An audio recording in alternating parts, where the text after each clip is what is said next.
And now you got your man Dark Knight and BG. Who better to talk about Eagles football than us on the State of the Eagles? It's the most wonderful time of the year. Training camp starts Tuesday. Tonight we have special guest Marcus. Marcus Thomas, former D tackle for the Philadelphia Eagles. Let's get it. Let's go. Big fish in the pond, no more. You were what they're feeding on. So what you gonna do when the world don't orbit around you?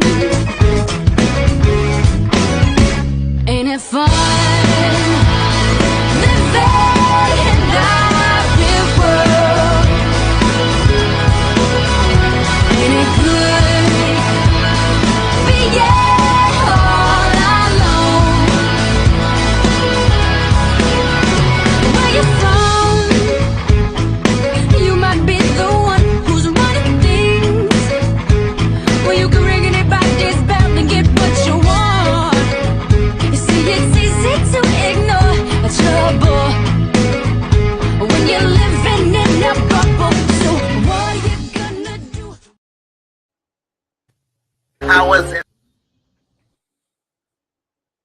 How is everybody doing today? Welcome to another show of State of the Eagles with your boy BG31 and the Dark Knight in the building.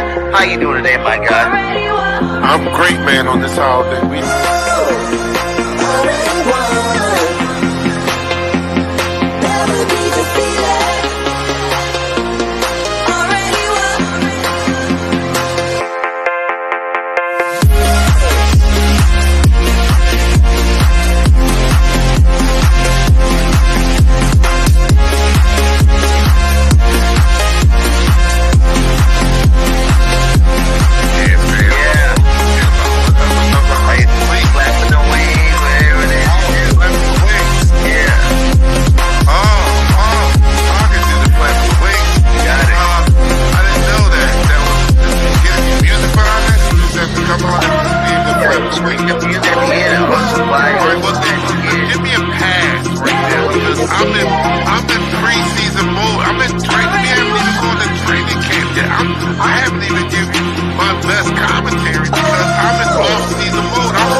Yes, sir. We back.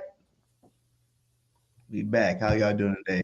We are back. BIRDGANG 31, Dark Knight, State of the Eagles, episode 9. Episode 9. We're riding this wave here. It's been a great journey. Salute to all you guys for stopping by. Hit that like wherever you're at. You know, we're on Facebook, Twitter, YouTube. We're everywhere. Bring you the best Eagles content we could possibly bring you. We got a very special guest in the building today. We got Marcus Thomas from the Philadelphia Eagles. Pro Fan Talk podcast is what he does, man. How you doing today? I'm doing well, man. I get one correction. I am a running back. I'm not a defensive tackle. I know I'm getting fat, but I'm not getting that fat. My but it's all good. I appreciate you guys having me on. So it's all good, man. Let's talk about the Birds. We are there. We are already there. Training camp is here. A lot of excitement. I'm so excited to get past that part of summer where people don't know what to talk about, so they just be making stuff up. And everything is. I don't want to hear nothing else about OTAs. I don't want to hear nothing else about, Jalen Hurts throwing dimes at OTAs. That stuff don't matter, man. This is where the real work comes in, and this is the stuff that matters. I agree. It's the most wonderful time of the year. The team is reporting the training camp on Tuesday. They'll be on the field on Wednesday. So now, yeah, we can stop with all the filler stories and making up things to talk about now. Now we can get into the meat of this team and our optimism for this upcoming season. We finally have some meat on the bones to talk about in about 3 days. So I'm with you. Let's get into talking about real football. We've been waiting for this with all the off-season moves that Howie the Wizard has made. This team seems poised, I think, to make a tremendous or a legitimate run back to where they ended the season from last year. So, I've already dubbed this unfinished business this season here, and this will be the start of that campaign starting on Tuesday. I'm with you, Marcus. Excuse me for messing up the position in the opening. I'm so sorry for that, but you're right. So in opening this, right, and then going into training camp, I'll ask you what's a position battle, right, that you are most looking forward to in this upcoming training camp? It's weird. I don't even know how do they battle in today's NFL. I like to use the term. When I played, we had two-a-days. Now they have new-a-days because they don't hit, Right. they don't bang like we used to bang.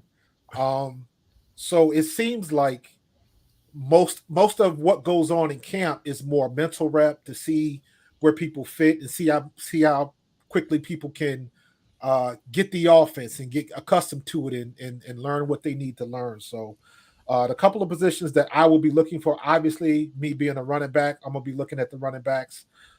It is my opinion that Gainwell should be running back one, although I believe it'll probably end up being Swift. And the reason I say Gainwell is because number one, Gainwell is the only running back we have that is not coming off an injury. And Gainwell was productive. And if you go all the way back from when Gainwell was at Memphis, they could not get that kid off the field. When you get that boy an opportunity to run the ball, he shows up. So whether or not they'll do it, I have no idea. I think it seems like the optics of it is that they're leaning more towards Swift, and I understand that. But if it was me, Gainwell would get the start because at the end of the day, I don't think they're going to Eagles don't have bell cow running backs. They're not giving a running back 20 and 25 carries. That's not going to happen. And the other position, I don't think there's going to be a battle, but I want to see what the linebackers are looking like because my dark horse player to watch is Christian Ellis. I already know I'm already excited about Nakobe Dean. I believe Nakobe Dean is that dude. I believe this year Nakobe Dean is going to make Philadelphia fans even more angry with Jonathan Gannon because we're going to be looking like, why didn't you play him more last year? You know what I'm saying? So Nakobe Dean's going to be ready, but Christian Ellis is my dark horse for some reason. That kid is a baller, and I think this year he's going to have his opportunity to shine. So, we know what we got on the D tackle. I don't think there's going to be too many battles there, so to speak, but I am interested to see what they're going to do with the big man in the middle, Jordan Davis. Right. Now that he's dropped 30 pounds.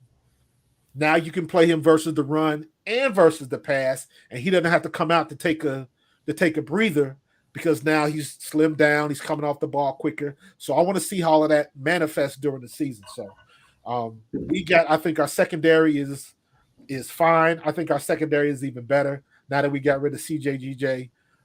We've got young depth. I'm a fan of Reed Blankenship. That kid should not have been as good as he was last year. Should not have been, but he was. He stepped in. What he may lack in speed, he makes up in cerebral play. He's a smart kid, not afraid to get physical.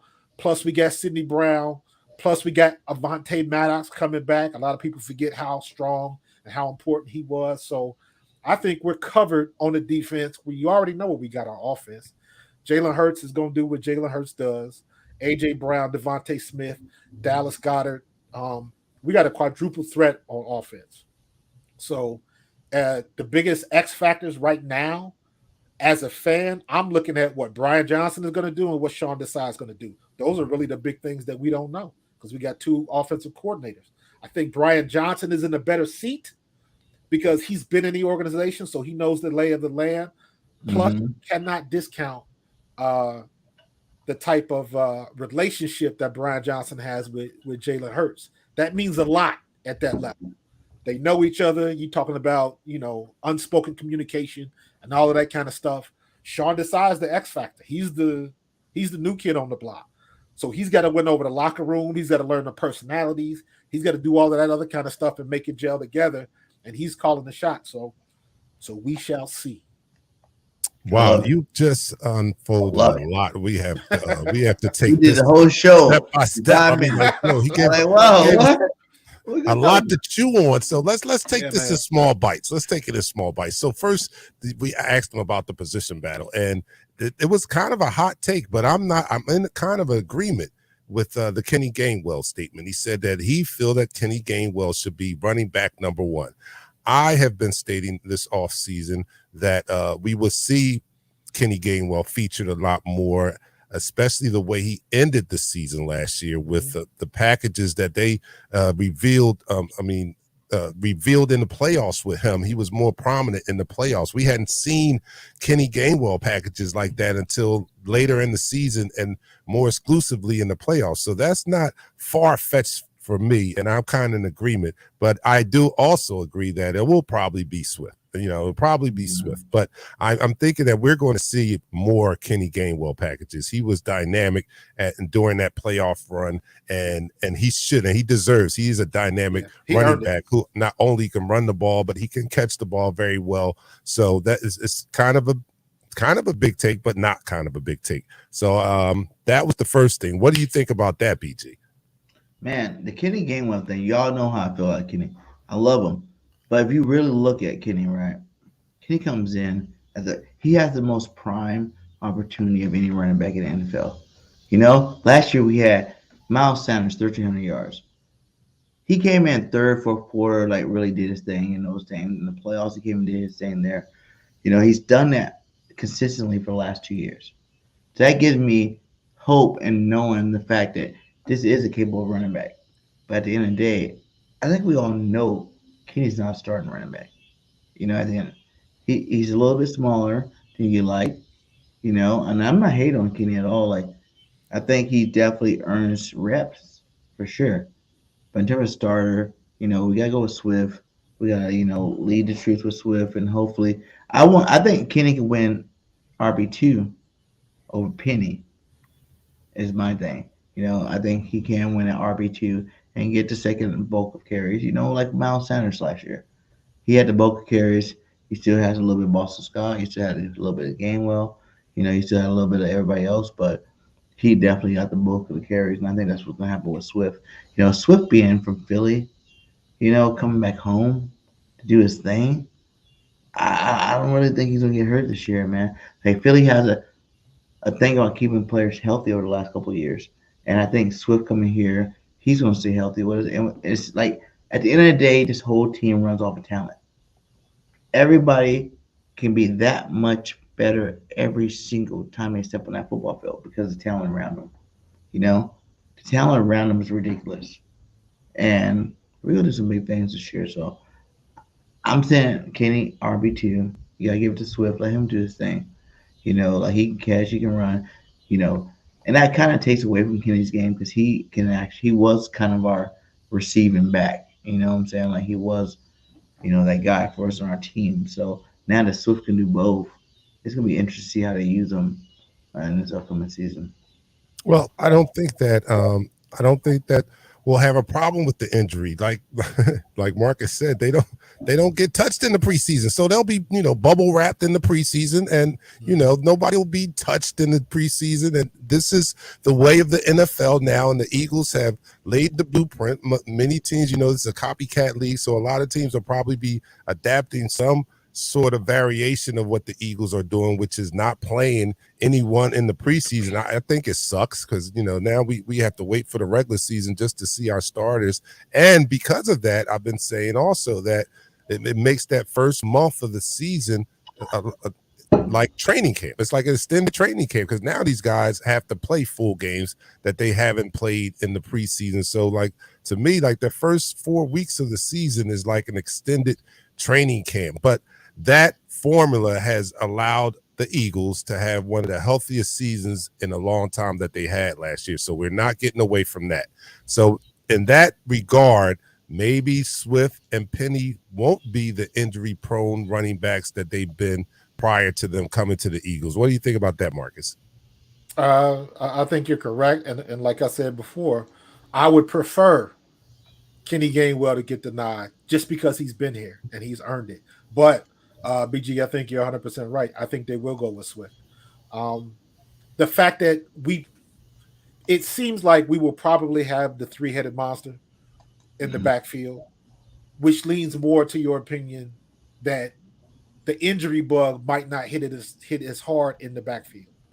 But that remains to be seen. That's the one thing that any team has to deal with. I don't care how good you are. Every team is one play away from glory or ruin based on an injury. So it is what it is. The one thing I wish we could do with our running backs now, and it seems silly that we don't. So hopefully Brian Johnson will bring this back. We get 2 fire running backs that we can run screens from. We have got to get our screen back.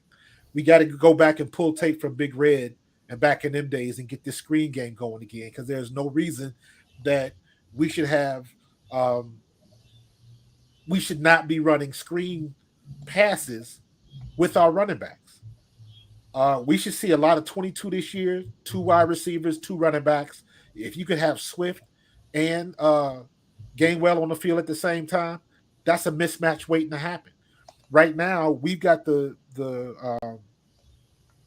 roster where we can win every chess match, because there's not going to be, unless you got somebody, when you're dealing with somebody like Micah Parsons or somebody like that, when you're dealing with a linebacker with that type of speed, then you might have something, but we still have the advantage because they don't know what we're going to do.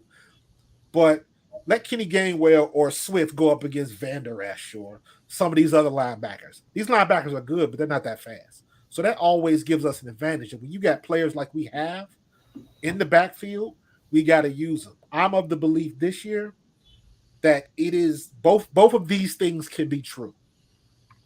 Jalen Hurts can have more passing attempts, and the running backs can have more rushing attempts. We need to get rid of the RPO just a little bit. Cut it in half. Let the guys run the ball that we pay them to run the ball. Keep your franchise player out of harm's way. I believe that might be a big factor this year. Yes, we still going to do the RPO because that's what we do best, but teams had a whole offseason to get prepared for that.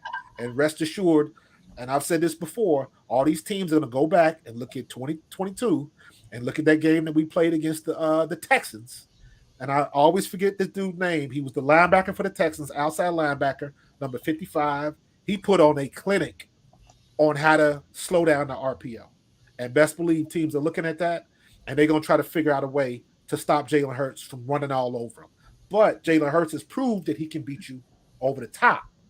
So we got to take advantage of that. See, my thing with that is, I think it's so simple, and you might get a game here, you might get a game there, but the simplicity of the offense, that RPO game, is what kills the league. It's what kills them. Jalen being not only a dual threat, but a triple threat. You know, Jalen's probably one of the smartest guys to ever do this dual threat thing ever. You know, he's number one and inside the pocket, passing, deep ball passing, big plays, running in, throwing the football. Like, this guy understands the simple offense you give me. The talent, like I said before, is what makes that happen. You know, when you got 2 all, you know, I give both of those guys all pro nods. They're not all pro yet, but AJ, Devontae, both pro bowlers. You know what I'm saying? Both ballers, both number 1 receivers in the league. Dallas Goedert, one of the best tight ends in the football right now. You know, the running game will come along, whether it's Swift, Gainwell, whoever we want to put there. The offensive line sets up perfectly for that. They're gonna do their thing. You know, that's one thing I did look at Shady's. I'm not Shady's, Booby's little rant he went on last year Yeah. when he like tore up the league for 1,300 yards. A lot of those yards, he was wide open. Like the line open holes the size of, you know what I'm saying? Like Moses splitting the Red Sea. And he was open on a lot of those runs. I think any running back really in the NFL should be able to handle that business. So, this offense definitely not lack of talent. Yeah, but But if the simplicity of the offense is what gets them. That RPO thing is something that we need to just keep doing. No one's going here's to the ever stop it consistently, is what I they don't say. have to stop it. They don't have It, to stop it. Here's the problem with that. The RPO is on the quarterback to make the read, correct?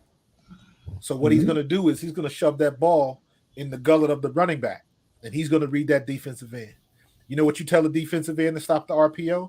You hit the quarterback every time. Doesn't matter if he hands it off to the quarterback, to the running back. Hit the quarterback every time. You do not want your quarterback taking those hits. Period. If he gives the ball to the running back, he still gets hit.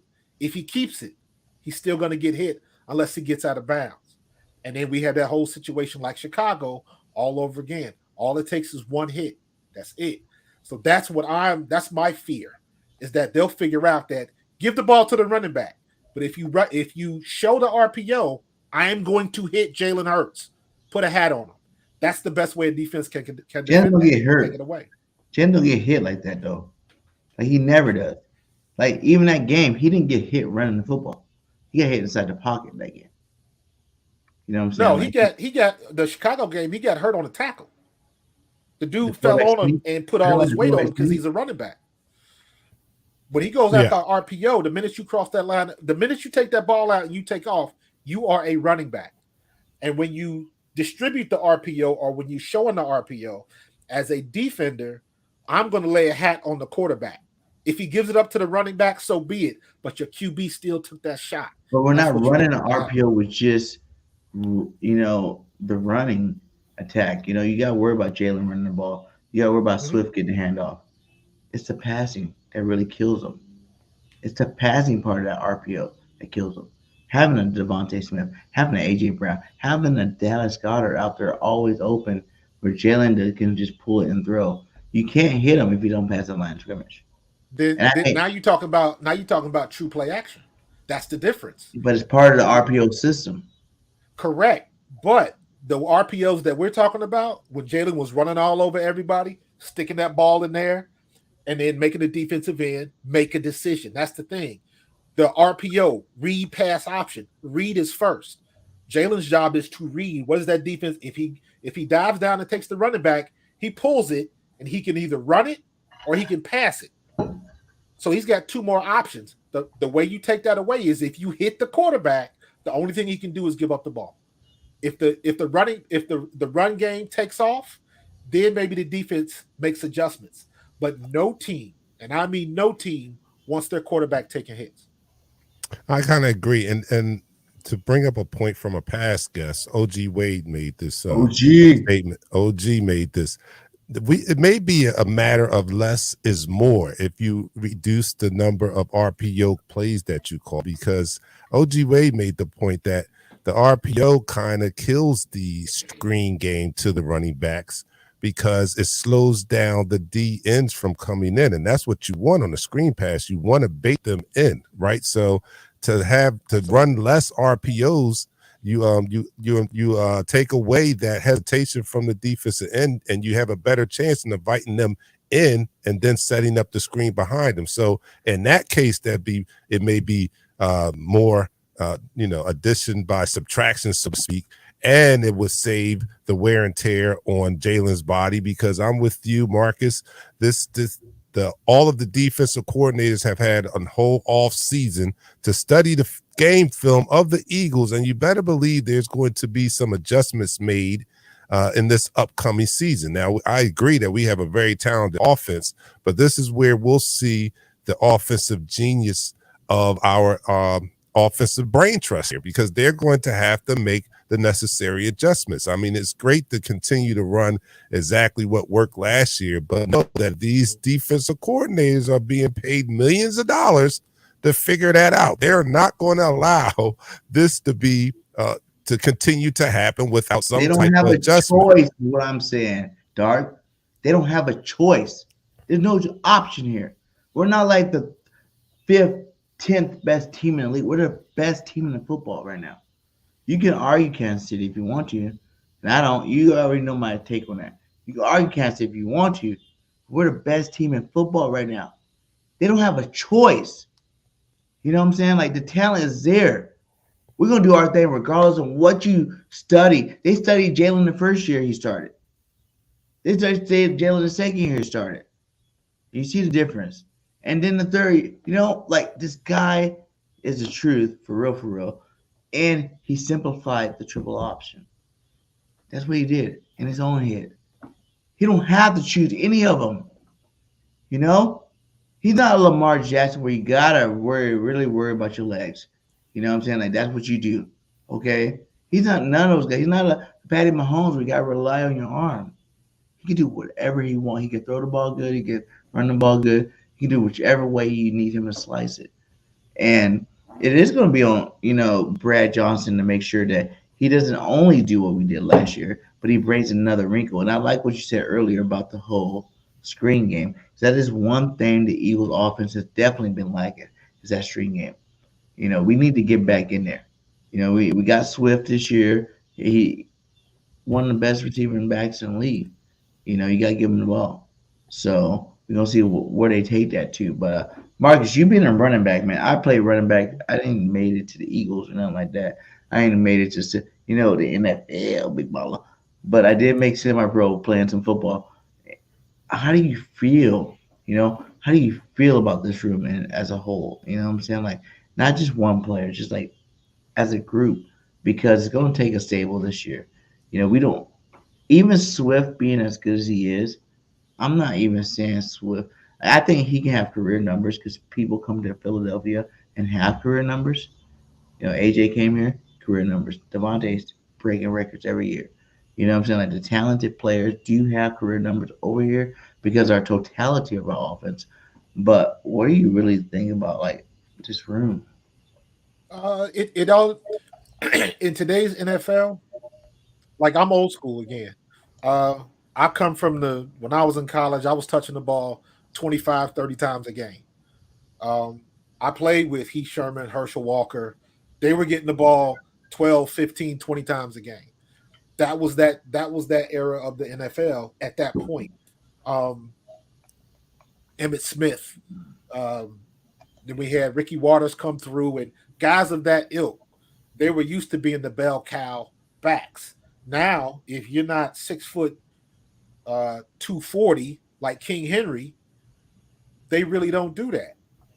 And even the whole other conversation with what they're doing with the running back contracts and stuff like that, all of that stuff gets lumped together because you look at somebody like King Henry, you look at Josh Jacobs, you look at Austin Eckler, you look at Pacheco in Kansas City. It's not necessarily about rushes; it's about touches. So, which kind of falls back into the whole screen game conversation. You take your best running back, you put him in a position where he can be a mismatch. Put him on an outside linebacker. Outside linebackers have gotten smaller. They've evolved. Every skill position on defense and an offense has morphed into a hybrid. If you want to go back, now you can understand why Debo didn't want to be labeled a running back. It all comes back to money, but everybody's a hybrid. So if they were going to, if everybody was healthy, Rashad Penny is the banger. Don't get it twisted. Rashad Penny runs hard. Yeah. So it all depends on what Brian Johnson wants to do with the pieces he has on the board. And not for nothing, one thing people don't talk about, we got arguably the best stable of tight ends in the league too. Yeah. We got Dallas Goedert. Cap Katera is no joke. Stoll is no joke. And all of them are 6'5" and above, can run and can catch. Goddard being the best of the three. So that's just another piece on the chessboard that we got to use. And everybody complements each other if you run the offense right. So, but to your original question, as far as running backs, I think it's going to end up being running back by committee, I think, unless Brian Johnson But shows which me. running back could be? Are you talking like a Corey Buckhalter, Deuce Daly type, where they all kind of got equal shares? You know what I'm saying? They're Yeah. all their own mini stars. Or are you talking about running back by committee like last year It with it Shady? depends on Wait, what with Brian Booty. Johnson wants to do. Does he have a favorite player, or does he have a favorite package? Mhm. That makes all the difference, because you might have one package, Swift might not be in there. It might be for Kenny Gainwell. There's another package that might be for Swift and Penny. It all depends on how that manifests itself, and that's what we haven't seen yet. So that's the big X factor. It's hard to even give an answer because I don't know how Brian Johnson thinks yet. I haven't seen him in action. So what I like to do is when the season comes through, What's your gut tell I you don't about Brian though? What's your say gut tell? again. For me, what does your gut tell you about Brian though? 'Cause Brian for me, Johnson, I think Brian if Johnson is you've going to be been with good. him He's since ahead of he the was like curve. 13 years old, like if you've been with Yeah. someone that long, you've seen all his best high school plays, you've seen all his best college plays, you've seen all his best pro plays. You know, you mix that together, and you already like getting in position. You probably already had like 5, 6 plays that you want to run. You know, so you came in Yeah. there like, okay, we're gonna run this. We're gonna run this right here. So You still have to. You make 100% perfect sense. The problem is that doesn't always translate to what you're going to do with the NFL because nobody on that team now knows what to do with Jalen Hurts better than Brian Johnson. However, whatever his relationship was when they were in high school and when Brian Johnson played for Jalen Hurts' father and all of that kind of stuff, Jalen Hurts wasn't worth $280 million or whatever his contract is now. So that takes a whole nother aspect of the game that he has to think about. He still has to protect the franchise player. Business is business and friends are friends. Don't confuse the two. And this is business. You got to keep that man on the field. So, and even if you look at last year, the way we run the offense, why would you want to change it? It worked. Could nobody stop it? However, you do have to make some alterations. And in my opinion, one of those alterations is you got to cut those RPOs down, cut them in half, just to keep your quarterback out of harm's way. Because he has proven he can beat you over the top, and we got the running back room to beat you on the ground, and we still got the best offensive line in the league. That's all you need. All right, I wait, agree with that. hold on, Darnay. I'm gonna let you go. I'm gonna ask you this first though. What side are you really on? You know, these quarterbacks get these huge contracts, right? $255 million for Jalen, right? Are you guys really on the side of protect as opposed to you're paying this guy to do what he do at the end of the day? I don't care about we gave him $255 million. I want to see Jalen do what he did last year, but better. You know, as a fan, straight up, better than what you did last year. No protection. This is football, my guy. You play football. We all probably play football. We understand what the game is. This is football. I'm never on side of protecting players because we gave them a contract. I think that's playing scared. But I want to know both of you guys' opinion. How do you guys really feel about that whole situation? And, you know, which way would you guys lean if you guys were in charge?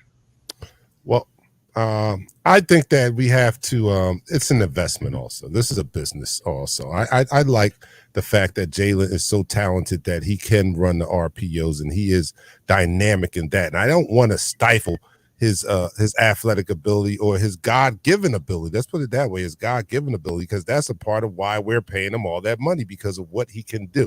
But when you start paying a player that amount of money, you do have to think of the business aspect of it. A lot of that money is guaranteed. So you want to see that Ferrari on the road more than you want to see it in the garage, right? So you're not going to take unnecessary risks with the Ferrari. You know what I'm saying? You want that, and you know that there's an opportunity for that Ferrari to crash every now and again, but you're not going to do the stupid things to put it at risk more often than not. You know what I mean? So I just want them to be smart. I want them to take advantage of what he does best. But if we have the talent, if we have the running back talent and the wide receiver talent, it would just be smarter to kind of lean on that a little bit more than Jalen's legs when we have players that we are paying to actually run the ball and take those car crash collisions every time they touch the ball, than to have our quarterback do that. So I just like them to deploy Jalen in a sensible way, And now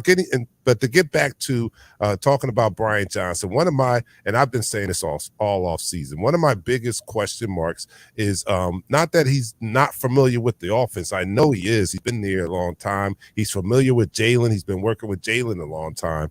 But I just don't know what his play calling is going to be like. And we all know that is very, very key. You can have the same offense, and depending upon who is calling those plays, the offense can look like night and day. We've seen it. We've seen this is Sirianni's offense. We've seen him call those plays, and it didn't look anything like when Steichen called those plays last year. So I have a question on how is Brian Johnson going to deploy this offense? What is his play calling going to look like? Because I would hate for it to revert back to what we saw when Sirianni was calling it. I want it to be more along the lines of when Steichen was calling the plays last year. And I just don't know until we see it. I just don't know. So that's a question mark for me. But Marcus, you answered the question on whether Jalen Hurts, how do you want to see Jalen Hurts deployed? I just want to see him be smart. Last year, and I believe this year, the most dominant team on our team is still the offensive line, period. We have arguably the best offensive line in football. Top three at worst. Top three at worst. We're the best. Right? So guess what? Let them dogs run, and you can check any team. You can look at tapes. You can look at my boy Baldy, Barrett Brooks, all them guys. They will all tell you the same thing. The best way to get an offensive going is to run the ball.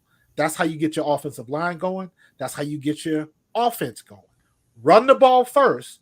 Everything else comes off of that. Because you can run the ball, set up your play action, and use the play action to set up the RPO. You just got to do it and be smart about it. And last year, for whatever reason, Steichen got pass drunk. And we had all of these situations where I know it was a couple games that Miles Sanders didn't touch the ball until the second half. There was a couple games where he had 2 carries in the first half. Mm-hmm. That made no sense. And also, as good as Steichen was, we always had those games where it seemed like we got some momentum going, and all of a sudden we lose our way and we call in, trips left and trips right, wide receiver screen. And everybody and their mama knew we was running that same play. And for some reason, it seemed like they didn't know what to do, or just something happened, because that play would always come up and everybody knew what was coming. Mm-hmm. So I want to see him just be smart. If they establish that line of scrimmage and our offensive line, Lane Johnson and the boys, is just wrecking shop, run that ball down their throat. If Jalen Hurts doesn't throw 10 passes, I'm good with that. If we still winning by 3 and 4 touchdowns, I can live with that. Jalen Hurts is going to have his opportunity to go over the top. A.J. Brown is going to have the opportunity to do his thing. Devontae Smith in Dallas, them boys are going to have an opportunity to ball. But if we are running the ball down their throat, you always have to you always should start there. But if you look at that, right, who's been the number one runner? Now, I know you say Booby last year, but it's really Jalen sets the tone. To be honest with you, Jalen's that type of quarterback. He has to get hit a couple times running that football before he lights it up passing. I watched his games. He's that type of quarterback. He needs to be physically involved in the football game before he actually excels to the level that we like to see him play. Straight up. And a lot of good football players are that way. You think of some of the greats, they got to get hit a couple times. They got to get rocked a couple times. And then that's where you see the star power come out. And Jalen's that dude, man. Like, Jalen is part of our running game. So when you talk about that run game, you are literally implementing Jalen Hurts into that situation because he is that good. Jalen has some of the best runs over the whole season over his last 2 years playing football. You look at some of the best runs that were in the whole season. Jalen got like 2 of them, 3 of them, 4 of them, whatever you want to give them. But I think Jalen, he's that guy. He's never going to come out throwing the ball 40 times a game, just lighting it up. all throws. You gotta get him involved in that running game first before he executes at a high level. That's what I've noticed this whole time being with the Eagles. It's like the games that we went pass heavy early, he sucked. And I'm not saying sucked like he was horrible, but he wasn't as the Jalen Hurts that we love to watch play football. It's those games you get him started with that running game. You let him go get hit a couple times, or he not get hit because he's really good at not getting hit or not getting hit. But get him involved with that running game first, so he can build that confidence. Hey, I'm in charge of this game. If you can't stop me on the running side, you're definitely not gonna touch me on the pass side. I agree with you, except I would flip it. Start it off, get the offensive line going, and get the ball to the running backs. Then take the RPO off of the run. And I'm always a big proponent of when you start passing the ball, you go short to mid first. So you know what? Get the ball to AJ Brown on the quick slant, let him do his thing, and just get that started. Because we have that option and we got that talent that can do that. But I would still say start with the run. Let Swift or Gainwell or Penny, whoever they decide to go with, let him run off tackle, let him run behind Lane Johnson until the defense proves that they can stop us. If they can't stop us, you keep running it down their throat. But that's how you open up play action. Now you can beat them over the top because what you want to do is you want the defense to have to take one step. All we need is one step. All you need them linebackers to do is take one step up. One step equals 3 yards of space on the field. And that's enough separation to get to complete a pass. That's how everything opens up. Now you're in a situation where they don't know what you're going to do. Because now we pounding them with the running backs. Now Jalen Hurts pulls it and goes around the end because now the end is used to seeing the running backs keep the ball.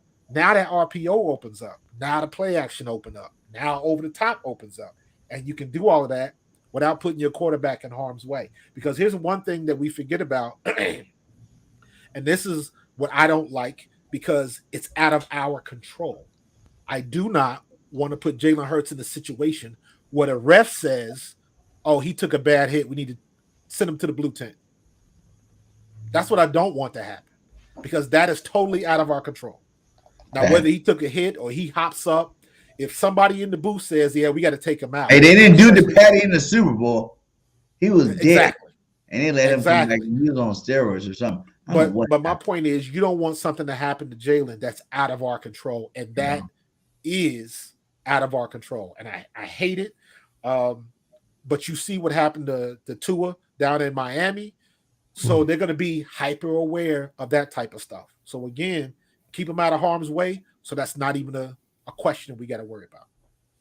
And I think that I think our running game is not given enough credit. I mean, we are all enamored with the fact that Jalen Hurts is this dynamic quarterback, triple threat quarterback.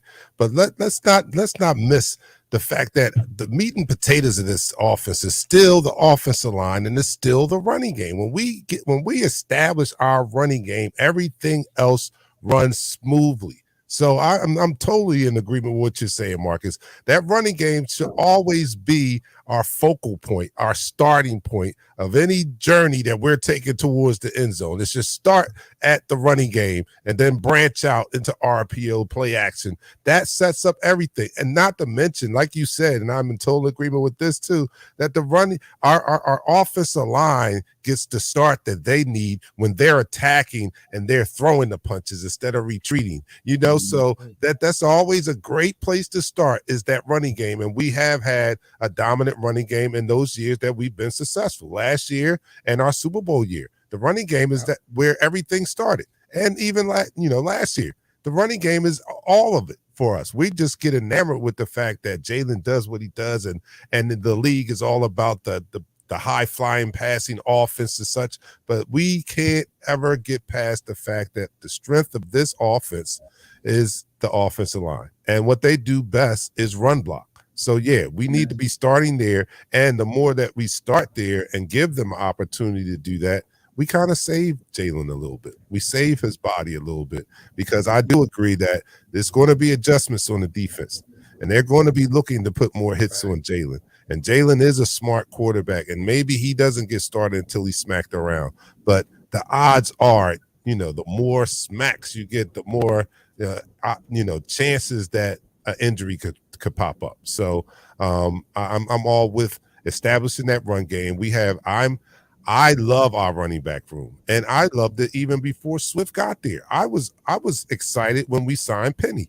I was excited with him. If he stays healthy, he's that bruising back. I mean, he can pound, man. And then him along with Gainwell, I thought that was adequate enough for me. When we signed Swift, that was just icing on the cake. I thought we were going to be okay with just Penny and Gainwell and Scott in the backfield. So I'm looking for this running game to continue to be a focal point, and no matter how they deploy it, I kind of think. Why is it such a focal point?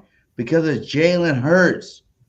I don't care why. I don't care. I don't care if it is Jalen Hurts. I told you last year that his game stepped up. I mean, not Shady. I keep saying Shady. I don't know why. Ruby told you last year his game stepped up because of Jalen Hurts. I disagree. It's a focal point because of offensive line last year. Their game stepped up because of Jalen Hurts.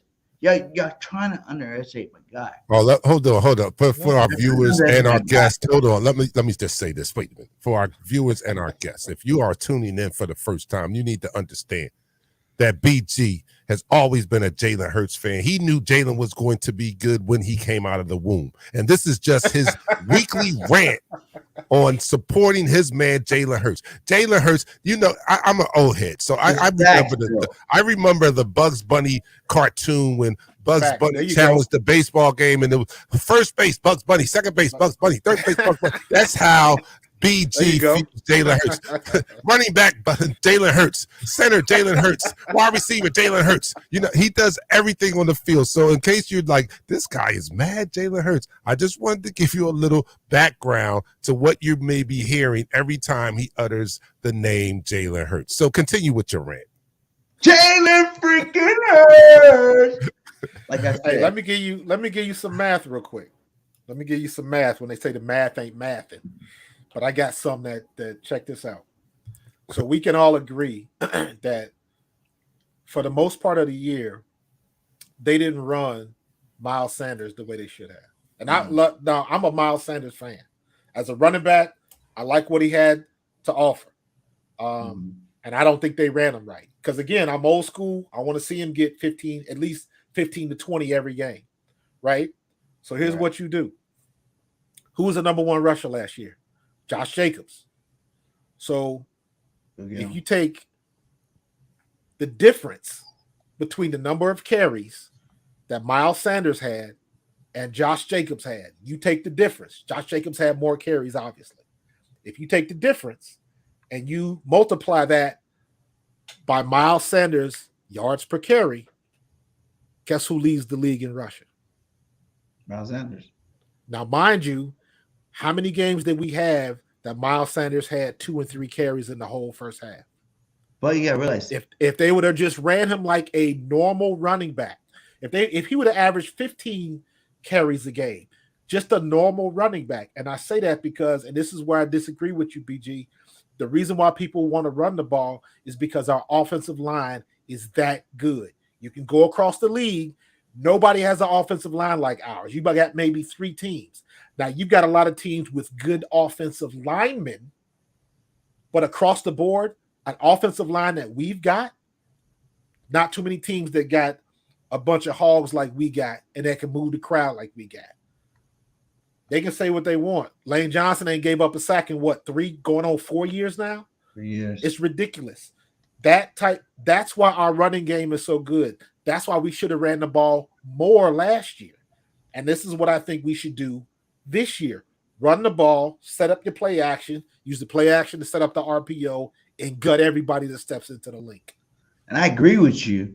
I'm just telling you, not good without Jalen Hurts. If we had Gardner Minshew, Jalen Hurts gonna get his. If he's driving the ship. Mariota starting. If you have Lamar Jackson starting. If you have Patty Mahomes starting. If you have any of these cats starting, it's a different offense. We are blessed. And that's the reason why I don't think the whole league understands that we have that much of a special quarterback. Like, we are blessed that he's so balanced. You know what I'm saying? He's so balanced. He can do all of it at a high level whenever he want to do it. Man, he does take from the Jalen Hurts Kool-Aid ball. You know? Jalen Hurts is that dude. You know about Jalen been in the playoffs 2 years in a row. Jalen Hurts is that First dude. round playoffs, But Super you still Bowl. got to use your team smart. How many You still gotta records play smart. have he broke already? Talk to me. Talk to me both sides.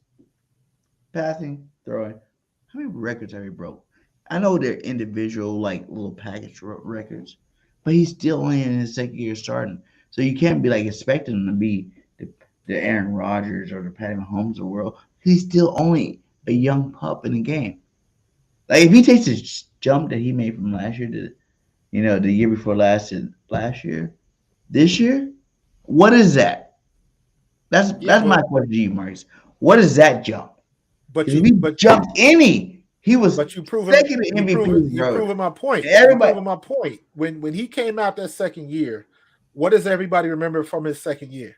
Everybody remembers that game against Tampa Bay in the playoffs, and everybody remembers that NFL film soundbite where We Todd all Bowles sucked that Tampa Bay game. The whole he team can't was be trash. defensive, right? He remembers that. Jalen Hurts. Here's where the intangibles of Jalen Hurts comes into play, because the intangibles are what people talk about when they think a quarterback is not very good. He's got intangibles. He's a good leader. He can run the ball. He can get himself out of trouble, because that's what they're saying about Justin Fields right now. That's what they said about Jalen Hurts, but he has the type of personality where he hears it, he processes it, and he gets better. I would tell anybody, if you are a young quarterback in the league, you put Jalen Hurts on speed dial and you find out what the hell he did from year 2 to year 3. That's what I want to do. But my point is, when he transitioned from year 2 to year 3, his biggest detriment, his biggest weakness, rightfully so, this was a true How can you criticism. say anything's a weakness? Because he did not throw the ball on time, and he did not throw the ball with very Who? good accuracy. In Who? his second year? Last year? Second year? No, Last the year before. The year before. Listen, Okay. listen what I'm saying. Okay. You said when you talk about his progression, year 2, the biggest criticism was he didn't get the ball out on time and his accuracy was suspect. Year 3, he took care of that. So that's the biggest leap. We already knew he could run. So the biggest leap was his biggest progression was being a pocket quarterback, delivering the ball on time. And now he's what? Number 3 in deep ball passes. Yeah. That was the biggest leap, because the NFL is still a throwing league right now. So you have to go with that. And that's what he did. So now when you're looking at a dual threat, that means he can beat you in the air, he can beat you on the ground, and we can beat you with our running game, handing the ball off to the running backs. That's what we need to do. I get it. I get all of that. But it's all, for me, it's like, I'm not taking nothing away from Jalen Hurts. I'm only adding to his plate. If I pay you $255 million, I'm adding to your plate. Like, you gotta realize, Jalen Hurts is not the normal quarterback. Let's talk about it for a second. What other quarterback deadlifts 600 pounds? You know what I'm saying? What other quarterbacks that strong, that gifted, that talented, in terms of the point where his body's built for it? You see him bounce off tackles, spin moves, force his way into the end zone. The quarterback sneak. Everybody act like the quarterback sneaks is a new fucking play. I'm sorry for cussing. It's not. They've been doing this for years, right?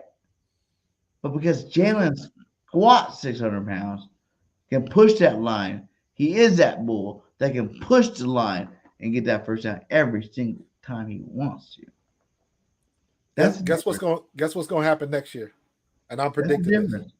They're going to look, because everybody in the league wants to stop that tush push or whatever they want to call it. Guess what everybody's going to do? They're going to go back and they're going to pull out some of that film of the Pittsburgh Steelers and Troy Polamalu trying to anticipate the snap, coming over the top and hitting them high. That's what's going to start happening. You can't stop it. Stop it. You can't stop it. You could do that, Troy, whatever. Landon Dickerson, Mailata, Lane, Kels. You shouldn't be able to stop him. You're not going to be able to stop it. Period. Just for the simple point is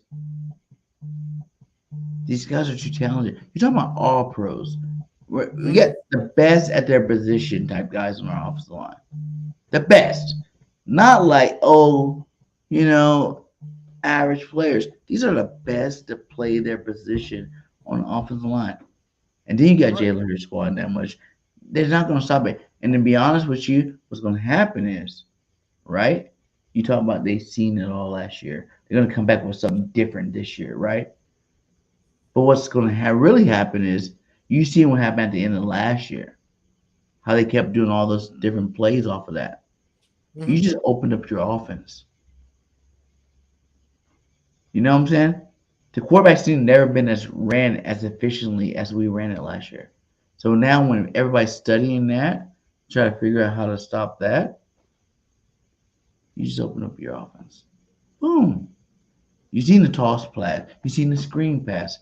You can do so much stuff out of that offense. The fake quarterback sneak. Now, that wasn't a key play, and now will be definitely a key play this year. I promise you. Because now the whole league's on notice on it. They try to make a rule about it. You know? They try to make a whole rule about it. But I would say the easiest way to even avoid that situation, if it's 3rd and short, line up put a loaded front on there and get the ball to Rashad Penny and let him go behind, either put Big Juergens in there or run behind Lane Johnson, whichever way you want to go, and let him get that 1 yard so you don't have to worry about 4th and inches. I like talking to you about this, though. I know we're talking about our team now. Like you said, it is the off season. I want you to tell me a little bit something about when you played. You know? Listen, when I played, give me your guys that were there for you, that was like kind of mentoring you type thing. So here's the thing. I was an undrafted free agent. When I came out of college, I went to Eastern Kentucky. I had broken I was the all-time leader. Hey, congratulations for the College Football Hall of Fame, man. Nomination. Thank you very much. I've been nominated. Not in yet. I've been nominated. That's legit. I appreciate that. I was the all-time leading rusher in 1AA history 4 times. Somebody eventually came and broke that record. Was supposed to go to Seattle. That fell through. Ended up going to Philadelphia, picked me up. And it was me and Vaughn Hebron. I remember Vaughn. We were 2 undrafted free agents at the same position. And we both made the team. That never happens. Never. But we did what we had to do. Playing with Herschel and Randall and all of them kind of guys. Hey, Randall's my favorite quarterback of all time. Randall's my dude, man. Listen, tell me what it was like. I spent Thanksgiving and Christmas at Randall's house. What? He took care of the rooks. I'm from Cincinnati. I'm born and raised in Cincinnati. So when you up here, I'm a rookie. I don't know nobody from New Jersey. So usually the vets will have one of the rookies come over. You can, stay with us for the holidays, so you ain't got to be by yourself. So I had Thanksgiving and Christmas at Randall's house when he still lived out in Mount Holly. Wow, that's huge. But you're an Eagles fan, though. Absolutely. Before playing for the Eagles. Absolutely. Yeah. Because Randall, you got to remember. So when I'm old school too. I might look young. I'm old as hell, to be honest. I went to college from 88 to 93, right? So that was right at the beginning of Sega Genesis and all of that kind of stuff. Yeah. So, of course, me being a gamer and all of that kind of stuff.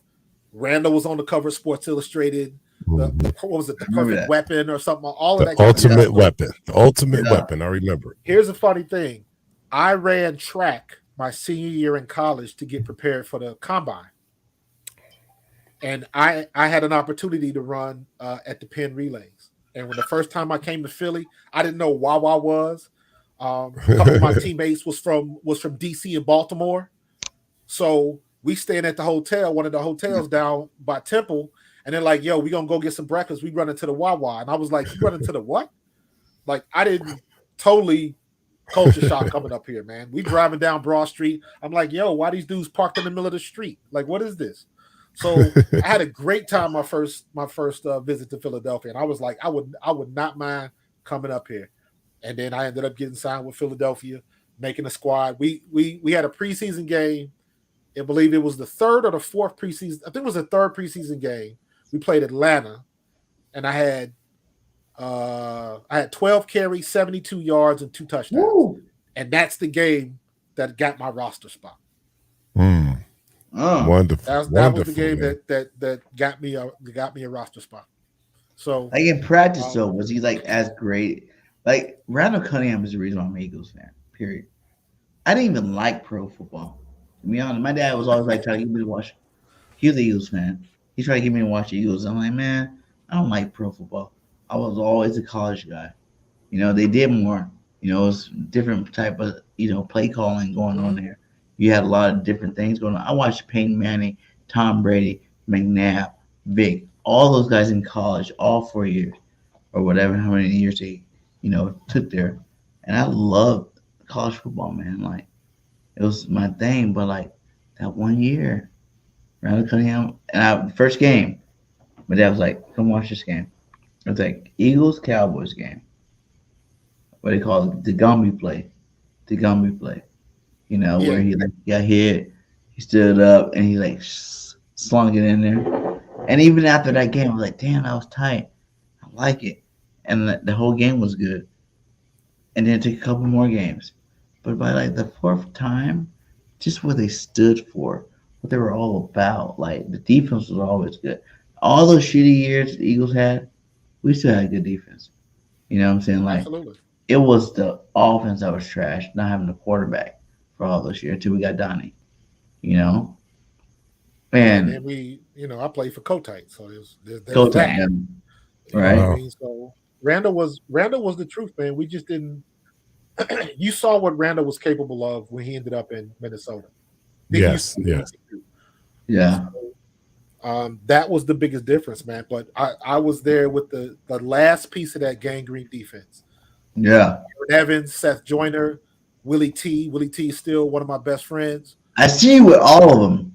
The free. Like, are you guys all still like that close? Like I still talk to Willie T all the time. Like Willie T was the best man at my wedding. Me and him are tight forever. Yeah. I still talk to Von Hebron every now and then. G Cobb was just on my show. I go back and forth. I text Brian Baldinger. I become good for, even though I didn't play with him, I become friends with Barrett Brooks. Yeah. Brooks. Visek Kahima was my dude, man. Visek Kahima is one of the nicest guys you'll ever meet in your life. Love that dude. And I can still, we meet at the alumni game and stuff like that. And just like anything, when you're on a team and you see your boys that you ain't seen in a while, it's just like you never left. You know what I mean? So I'm friends with Jason Dunn. Jason Dunn, we didn't play together. Jason Dunn was after me, but me and Jason Dunn played in Eastern Kentucky together. So we got that. That one. Yeah, man. So every time we see what would you say the biggest difference for your era and this era? Now you can't touch nobody. Very simple. Dude, very when I simple. say we used to bang, man, you go up to Westchester in the 90s and you go to one of the practices, and then at some point in practice, they was going to do live 11 on 11, 2s versus 1s. And it was the number 2 defense versus the number 1 offense and vice versa.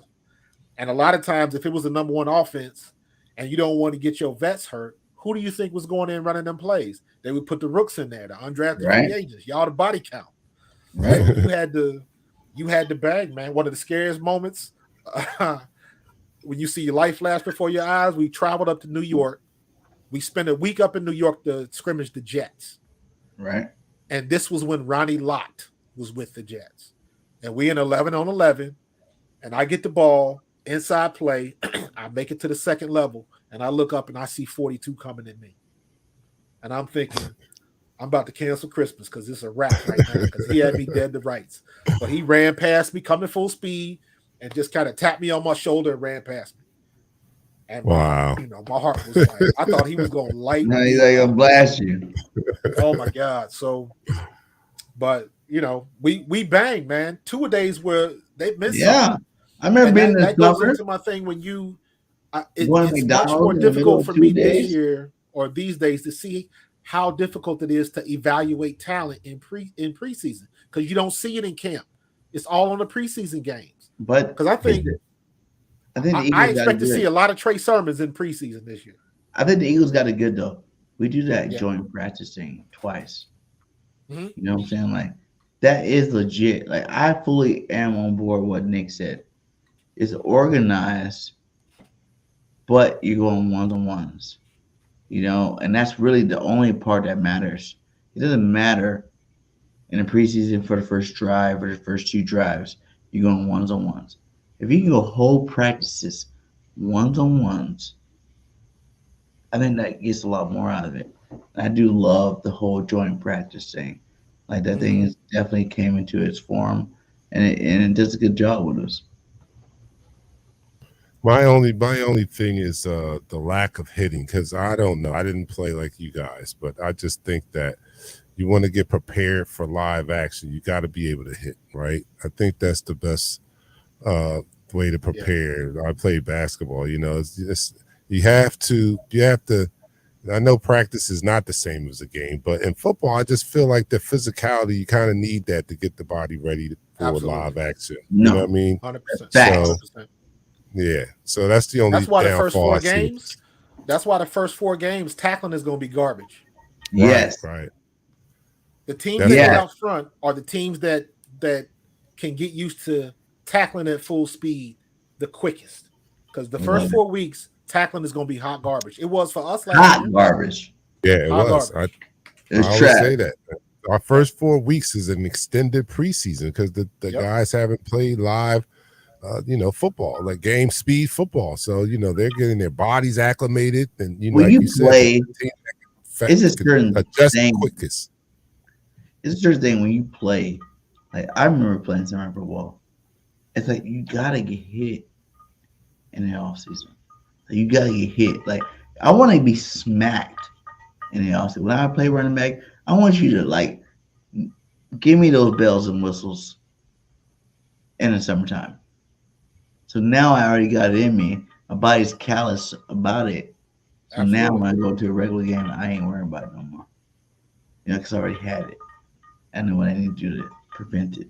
You know what I'm saying? So I get it. And I do think it's definitely got a lot softer.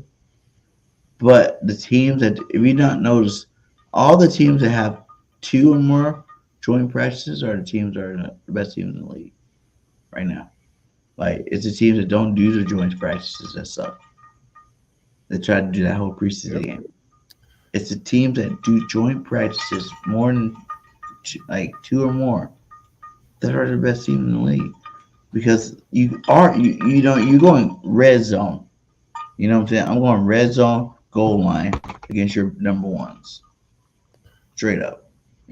Red zone goal line against your number ones right now. Let's go. We're gonna keep running over and over and over and over and over and over and over again, so I can figure out what I really need to do in real life. You know what I'm saying? In that situation. But I'm gonna show you some shit. And All really, right, go ahead. Marcus, we appreciate that your appearance on the show today. You gave us a lot in the opening of the show. We got to chew on a couple of bites of what you gave us, but let's move to the defensive side of the ball because one of the nuggets that you gave us in talking about the defense was that linebacker battle. And I gotta, my show is Eagles Talk, and I have a co-host on there that played on the defensive side of the ball, and he also loves Christian Ellis, and he thinks that he's going to be a sleeper also. So give me more insight on that linebacker battle that you're talking about and your optimism with Christian Ellis. Well, I mean, Moreau was somebody they brought in. We know what Nakobe Dean is. He's going to get his opportunity to play. I just think Christian Ellis, plain and simple, I just think name is not big enough and people don't talk about him enough. But just like Nakobe Dean, every time he had an opportunity to get some reps, he made the most of it. Facts. And you got to think he's one of them. I don't know if people know this or not. Christian Ellis is one of them Polynesian kids. He's got that wild streak. That boy can flat out play. And I think this year, both him and Nakobe Dean, they are having their opportunity to shine, and nothing is in their way. And I think they're going to show improve. And again, their names are not big enough. That's why Nakobe Dean is different because he was a top pick. Christian Ellis, not so much. But that boy can play. And when he's on the field, he makes the most of his reps. And now that there's nothing, if he doesn't come out and ball this year, that's his fault. You know what I mean? There's no more excuses. So, and I think he's one of them type of kids. He's got that type of personality where he's going to make the most of this opportunity, and you're going to see it this year. Well, what I love about this coaching staff is that we don't get a lot, and we see this, and you probably can speak to it a lot, but it's not a lot of draft politics that go in, right? They seem to play the best performer in practice, you know what I mean? And you want that. You want the best players on the field. You don't want draft politics to start dictating who's on the field or not. So I feel comfortable and confident that this coaching staff does eliminate as much as possible, as much as they can, the draft politics. So you're right. If Christian Ellis plays up to his ability and shines, he'll get that spot. So I'm looking forward to, because I'm an Eagles fan. I root for that jersey and not the person in it. I mean, well, I do root for the person in it as long as they're wearing it. Right. I'm saying I root for that jersey. So I don't care what round they were drafted in or whatever, as long as they're the best person or the best talent, I want to see them on the field. I don't care if they were undrafted free agent or drafted first round. I want to see the best player on the field. So hopefully Christian will take advantage of his opportunity, and I'll be rooting for him. I'm rooting for anybody that's going to make this team a better team, which brings me to my weekly rant on who I don't have a lot of confidence in, and that goes back to the offensive side of the ball. And you tell me what your feelings is with Quez Watkins. I'm down on. Wow! What the hell, Dark Knight? Really? I gotta. Really? If you get your weekly rant on Jalen Hurts, I've got to get mine on, because I want to know Marcus's opinion. If Quez Watkins was a stock, I would have him at sell right now, because I'm not confident. Here's my thoughts on Quez. And I want to preface this by saying I saw all the tweets and everybody. He thinks everybody is hating on him and think he can't play anymore. None of that. I try to keep it 100 when it comes to that. Quez Watkins has great, not quite elite, but he has great speed. Yes. Having great speed is still better than most in the NFL. Yes. Right? But big time players make big time plays in big time games. Yes. And when it came time to make those plays, he didn't. He had a good year. He had a productive year last year. Yeah. What does everybody remember? Everybody remembers the fumble against Washington. Yes. And of course, everybody remembers what happened in the Super Bowl. So I think with him having a chip on his shoulder, I think he's going to play well this year. Now he's got somebody coming up on his heels with Zacchaeus that can play too. So now he's got somebody nipping out his heels like, bro, if you don't show up, you're going to be promoted to customer or promoted to fan, watching on the side of the bench. So he has a chip on his shoulder. He didn't lose his speed. He didn't lose his ability to be a wide receiver. You just got a little bit more pressure on it. And the pressure that you see, everybody thinks you suck now and all of that kind of stuff. That's not the case. We just calling it like we see it. The big guy in the sky don't lie. You had opportunities to secure a couple of games, and you didn't do that. Now, you can wipe all of that off the table, because going into the new year, you got a brand new slate. And what he has to do is every opportunity he gets to make a play, he better make that play. Because if he doesn't, everybody's going to be going back to what he didn't do last year. And I put, and I know I'm switching genres real quick, but you put Quez Watkins and you put Joel Embiid in the same boat, because it's all going to be about what you do when you get that opportunity. And he's got to make the most of it, because you got somebody nipping at your heels, and you know the Philadelphia faithful is going to let him know if he drops the ball, it'll be Nelson Aguilar all over again. And we don't need that. And that's what I feel. I feel like him coming into this year is almost reminiscent of Nelly coming into that 2017 year. Yeah. And he made a big impact in that Super Bowl year. And Quez has the opportunity to do that. But I agree totally that as the third wide receiver on this squad here, you don't get a lot of opportunities, but you have to make the most of them when you get your opportunity. And I think that he blew some big opportunities, and that's all I'm looking for. I'm just looking for more reliability, because you're not going to get the targets that AJ and Devontae and Goddard are getting. You're going to get limited opportunities, so you have to take advantage of your limited opportunities. I don't think that he did as well as he could have, and some of those were big time spots where he kind of well, this is not a pun, drop the ball. You know what I mean? So we need him to just be more reliable. We need a reliable third receiver. You don't have to be a star, but you have to be reliable when your opportunity comes up, because you're not going to get a lot of them. Let's talk about real facts here. Watkins did not drop more balls than Devontae Smith or AJ Brown. The math ain't math. Because he was not Devontae Smith or AJ Brown. He didn't get targeted as much as Devontae Smith or AJ Brown. It's not about how many, it's about when he dropped them. It's about the whole big time moments. Derek Barnett thing with the Eagles. You know? Derek's a good football player. I don't care what anybody says. He's a great Absolutely he is. Mm-hmm. But he makes bonehead decisions at the wrong time. He makes mental mistakes, and it's going to cost him his spot on the roster. And that's what happened with Quest last year. But the guy came out and admitted it, you know? That my head wasn't there. You know, on and off the football field, my head wasn't there. You got to look at Quest. Like I tell everybody, he was number 2 receiver the year before. The number 2 receiver on our team, almost 700 yards. He had more touchdowns last year than he did the previous 2 years. Mm-hmm. He had 3. And I just think, like he said, it was hard for him to take a demotion, basically. You know, you went for number 2 receiver, number 3 receiver. You got demoted. And I don't care. People got hearts. People got feelings. And I think he didn't take it. Here we go. No. Cue the violins. Cue the violins. Here we go. This is a man sport, man. What are you talking about? Let me say this. He got feelings. Here's the. That's his this will job. give me the opportunity. Here's the crux of why I call my podcast Pro Fan Talk. Because I played at the highest level, but now I'm a fan. So I've seen both worlds. So I know what happens in practice. I know what gets talked about in meeting rooms. And I've sat in the stands with the fans. I know how that fandom goes.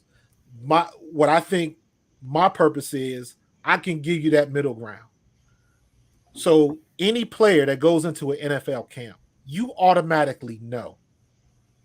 Every year, somebody is coming after your job.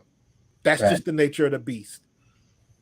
We would have, and this is a true story, every year in camp, one guy would show up, and the next day, they gone. Some people would be cut. Some people would quit. Some people would get all the way up there, get homesick, missing their boo, all of that kind of stuff. Like, yo, what happened to your roommate? Man, he just packed up his stuff. He didn't get cut? Nah, he wasn't feeling it. Happens all the time.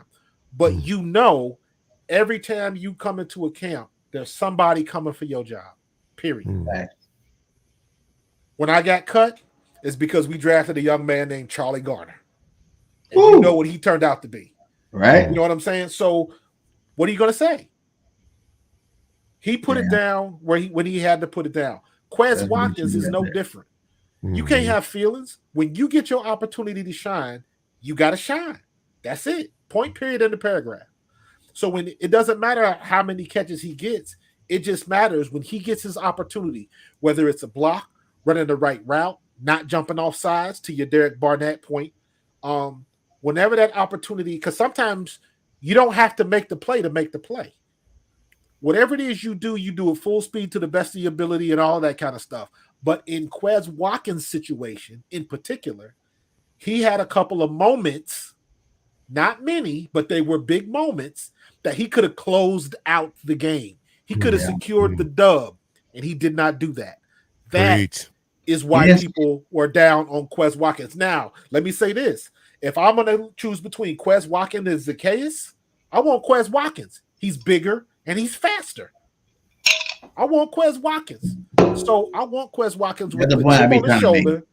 Hey, I think Quez Watkins is going to have a good year this year. Yeah, me too. I believe that.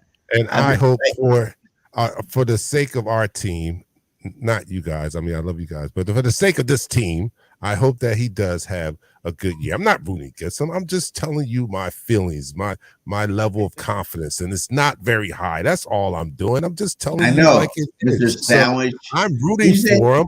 I want him to do good. If he does good, that means my team is doing good. You told me you give me a sandwich and a what? Yes, I will take 2 peanut butter jelly sandwiches and a cold glass of milk for Quez Watkins, and that's open for negotiation. If you want to give me 2 peanut butter sandwiches, just give me a bigger glass of milk, and you got him. All right, I'm just saying I need him to perform in the big moments because the speed means nothing if you're not threatening the defense. Your speed means nothing if you're not threatening the defense. If they know he's not going to catch it, they don't, you know what I'm saying? Or they're not going to go to him with the ball, it means nothing. So I just need him to take advantage of the limited opportunities that he's going to get because he's the 3rd receiver in a very talented offense. You know what I mean? And actually the 4th because, Goddard probably, gets targeted more than Quez. So in those limited opportunities, you have to take advantage of it. You have to. So, and I need. And you know what? You made a good point that I wanted to touch on when you were talking about draft politics, right? Because Nick Sirianni gives you that vibe that he is fiercely loyal to his guys, right? But when you look at Bill Belichick, Jimmy Johnson, Bill Parcells,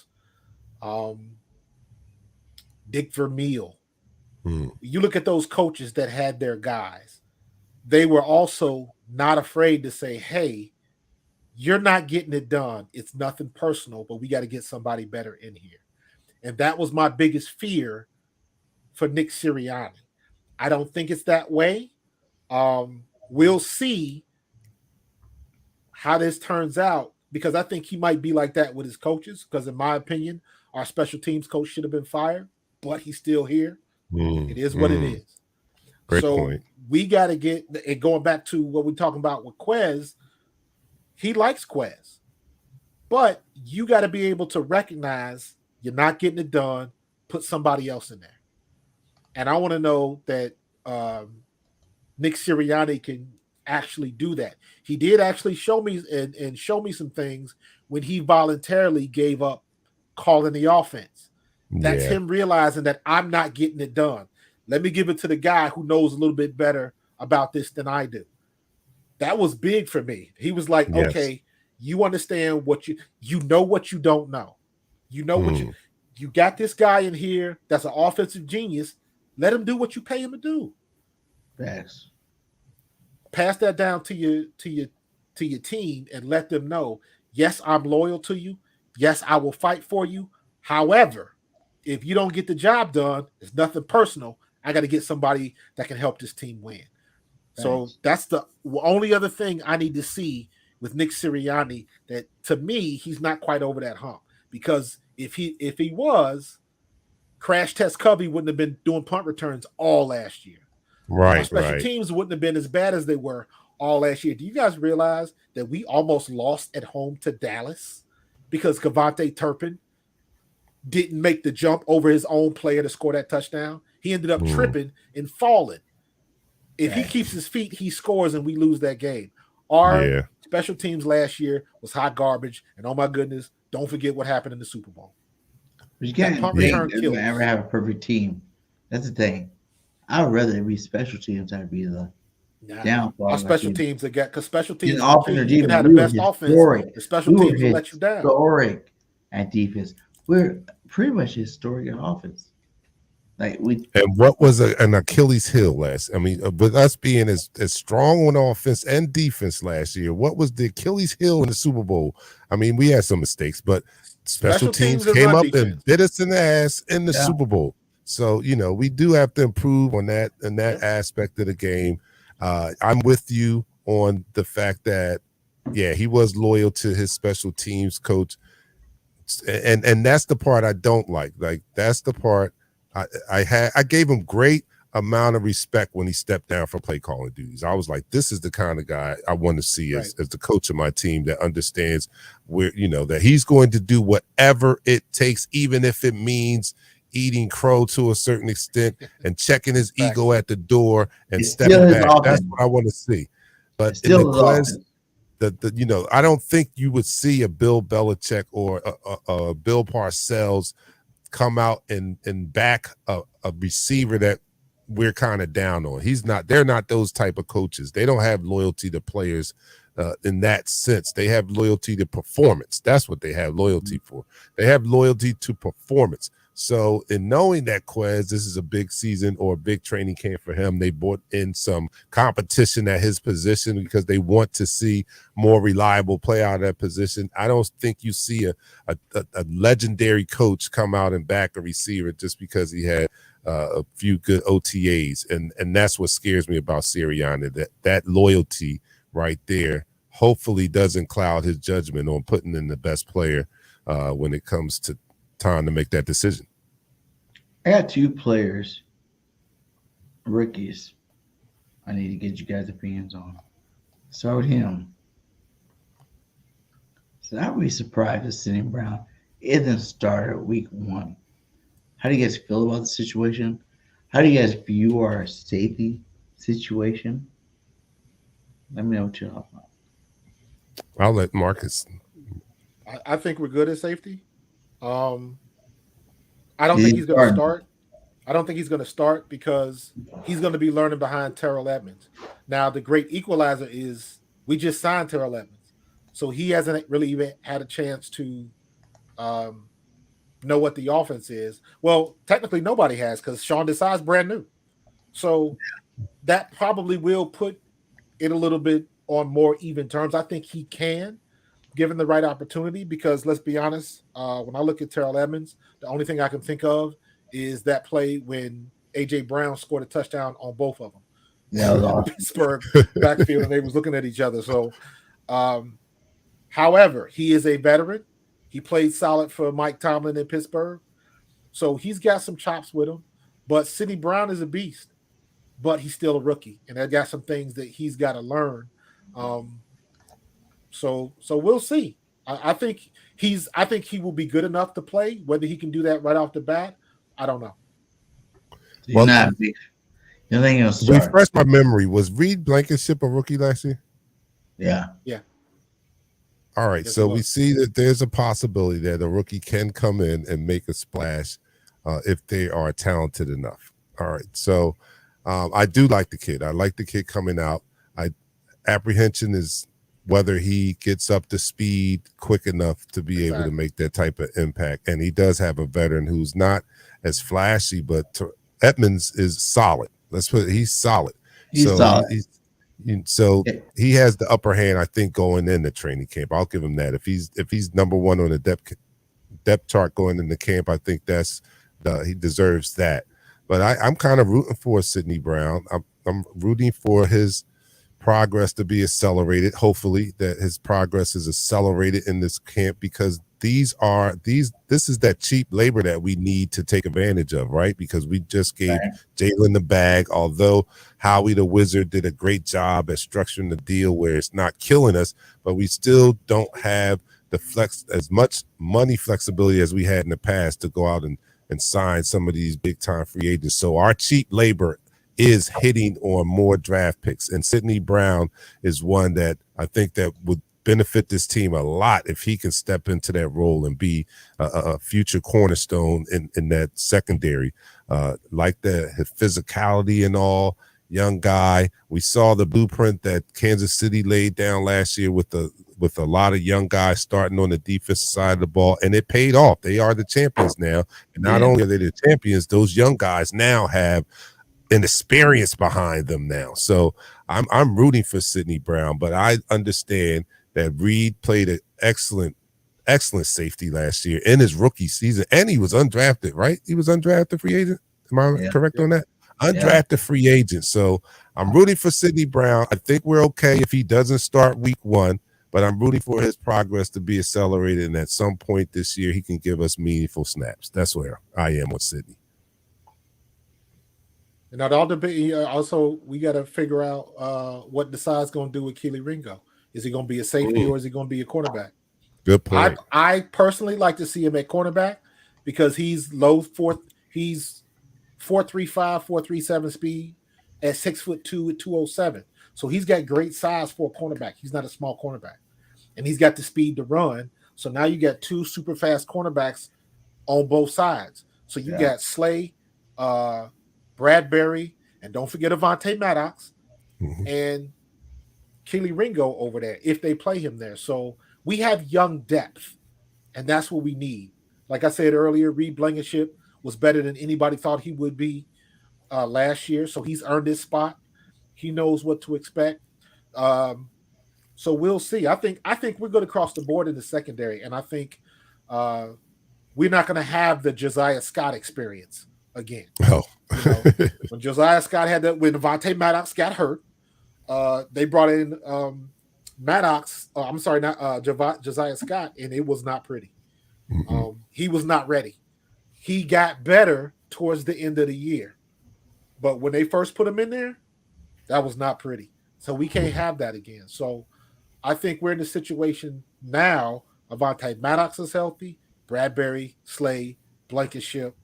I think we're good. Whoever they decide to make that 4th or that 5th, I think we're in good shape because now we've got the youth, we've got the vets to teach the youth, and the youth have got elite skills. We don't have, a bunch of free agents back there.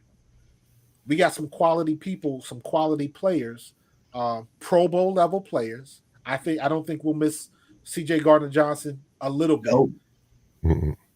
Quiet as kept. Darius Slay should have had probably 6 or 7 interceptions last year. I don't know what was going on with our defense, but how many picks did we drop last year? Yeah. It was crazy. So I expect that same level of play this year, and even better because our defensive line got better. Yes, we lost Hargrave, but everybody's sleeping on Milt Williams. Everybody's sleeping on Josh Sweat. And you still got Fletch, and you still got BG, and then the young guns coming in. So we straight. I agree. Again, man, we thank Marcus Thomas for joining us today. We're about to wrap this up, man. We've been on here a long time. This is very, very entertaining, very, very informative to have you give us the insight as not only a player, but a fan, a former player that is a fan now. The name of your podcast again, let everyone know out there. You can catch me on Pro Fan Talk, my show, the Pro Fan Talk, every Thursday on A2D Radio. And you can catch my personal channel on YouTube, also called Pro Fan Talk, where I just, blast out the news, what's going on, hot topics. Today I was talking about Live Golf, the Saquon Barkley situation, all of that kind of stuff. So you catch me in 2 spots. My personal channel, which is Pro Fan Talk, and my show every Thursday, 7 p.m. on A2D Radio. Hit me up. Hey, before we get out here, we got this Dallas Cowboy Eagles rivalry that's been blowing up all off season. Tell me, what's your response from this video? Because listen, when you're a Dallas Cowboy fan, it's I'm not gonna say it on camera, but it's forget the Eagles, right? It's blank Eagles. Yeah. You know what I'm saying? We want to know as a player, is it that same energy? And then also, I want to know, what is your thoughts? Because I'm gonna tell you the biggest comparison that you're getting right now is the Dak Prescott and the Jalen Hurts conversation. You know what I'm saying? And I know, being as a fan, you've probably been able to see both of them. Obviously, you've only played with Dak Prescott, but I want to know, do you see any differences in their game? And if you could pick one, I don't know who you pick, but I'm curious on what are your thoughts on that quarterback up there in Philadelphia, man. No. Jalen Hurts is spectacular though, but you know what I'm saying? Like, to me, like, just Dak and him, they're different. Like, they're not even close. Like they're not even the same. Like, to me, like, Jalen Hurts is more like, look, he's more of a runner, bro. Like, that's just facts, bro. Like, look, he's just built that way. Like, Dak has the luxury of certain games. Do you feel like running for 50 yards, or do you feel like throwing for like 400? Jalen's like bottled to, like, you know what I'm saying, like 100 yards rush and 200 yards pass. But like, look, he's more like I would say more like a ground and pound type quarterback. Dak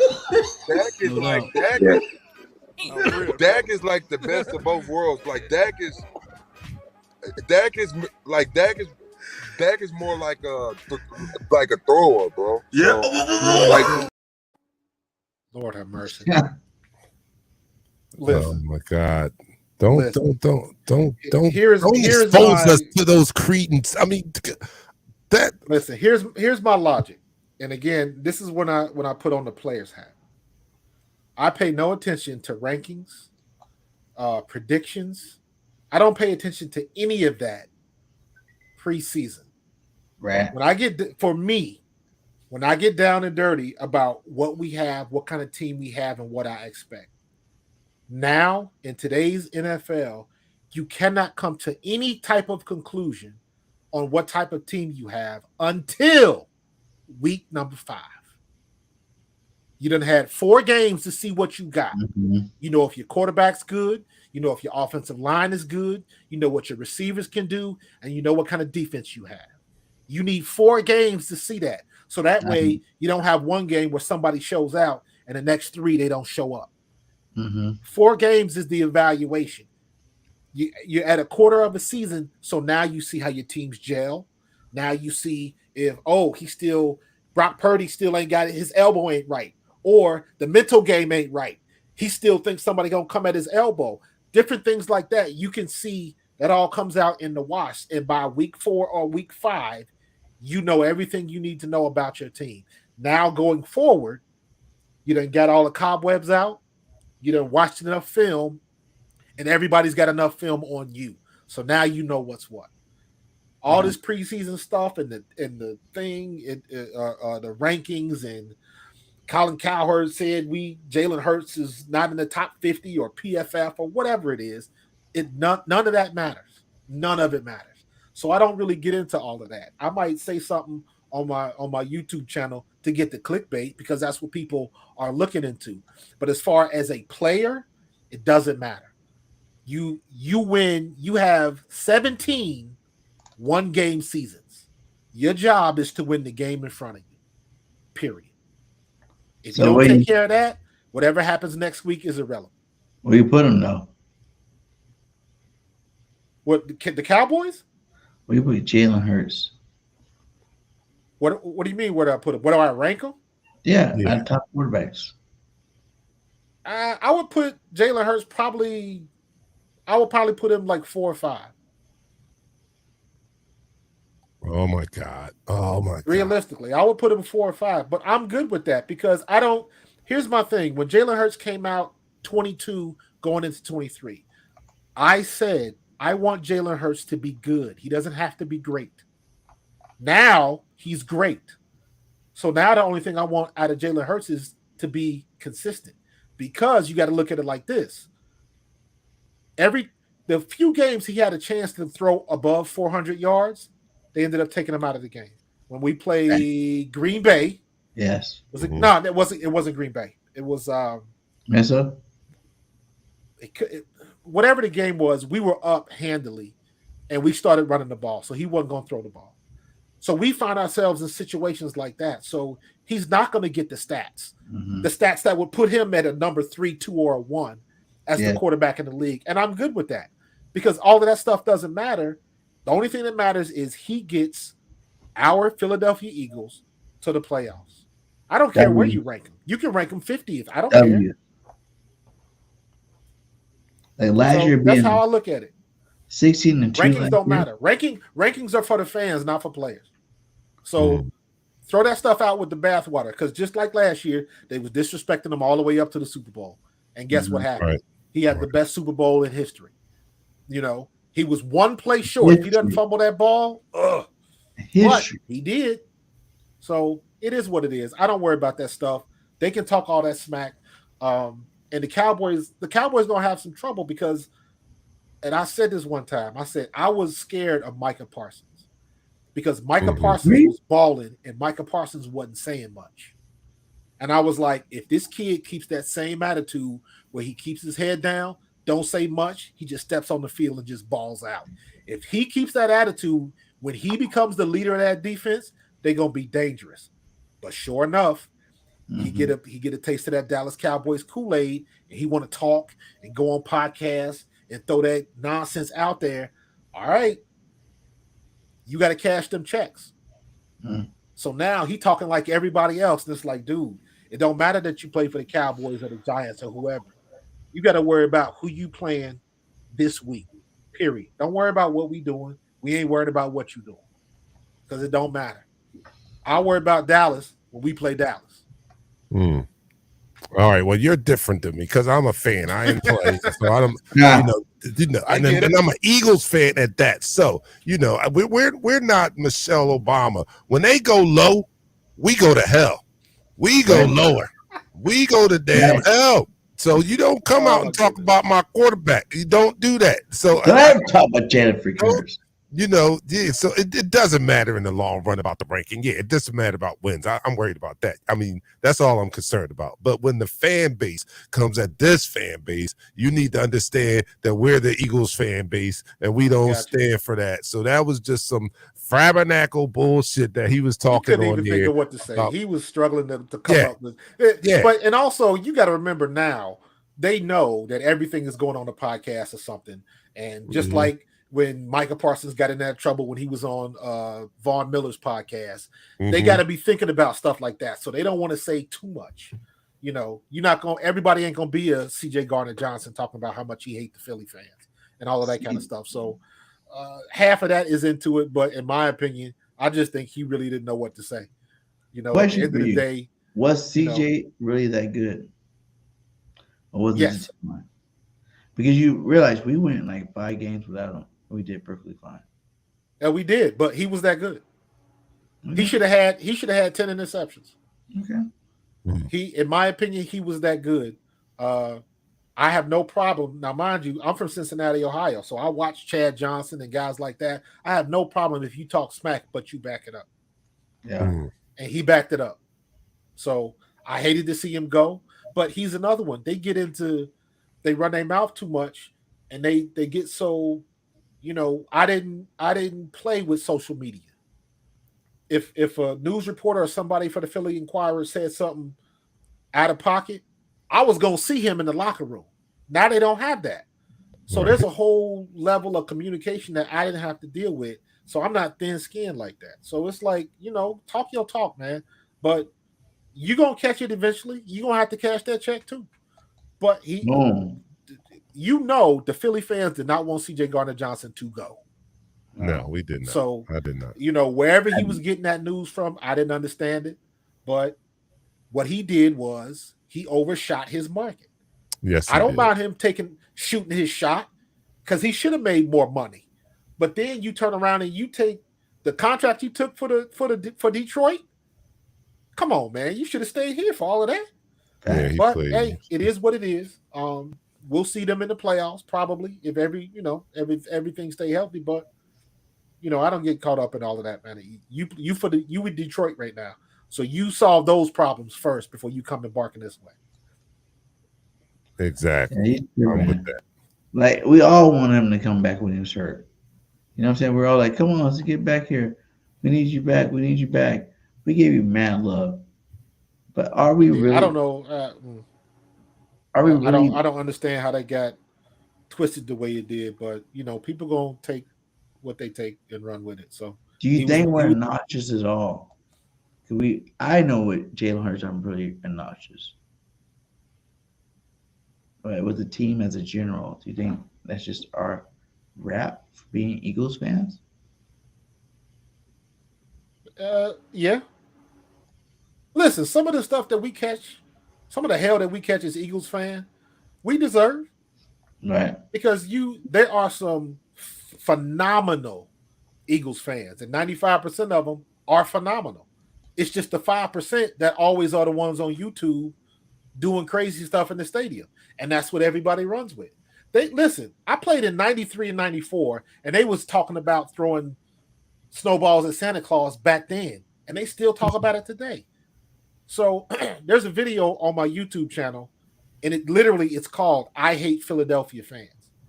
But what it talks about is, and I got video clips of all the other stadiums, New York, San Francisco, LA, all the other teams, and all the fights in their stands that you don't hear about. But every Yeah. time there's a fight in the Philadelphia stadium or the parking lot or something like that, it's like it makes national news. And it's like, dude, ain't no team exempt.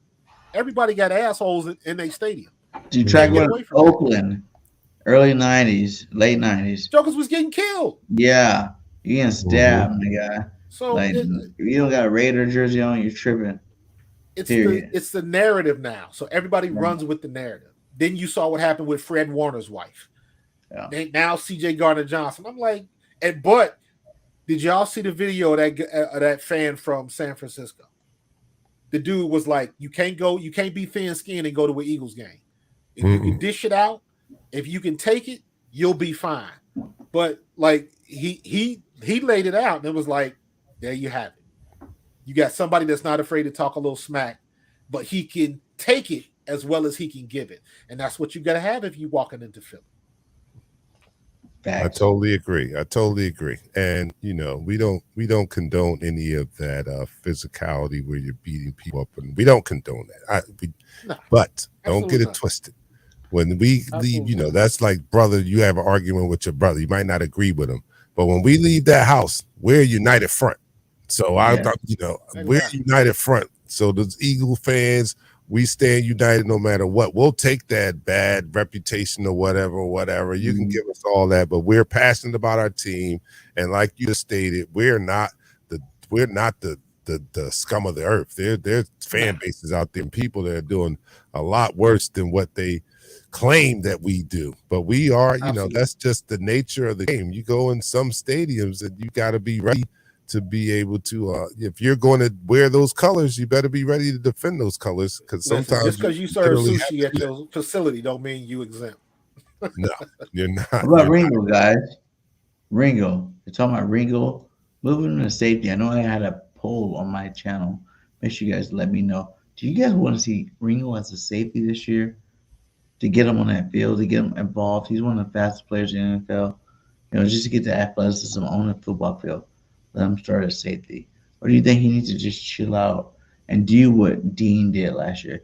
Do what Jordan Davis did last year. Take that red shirt. Understand the game of football. And go start for like a, Darius Slay or Bradbury. He's in the same, in my opinion, he's in the same situation as Sidney Brown. But he's a 4th round draft pick.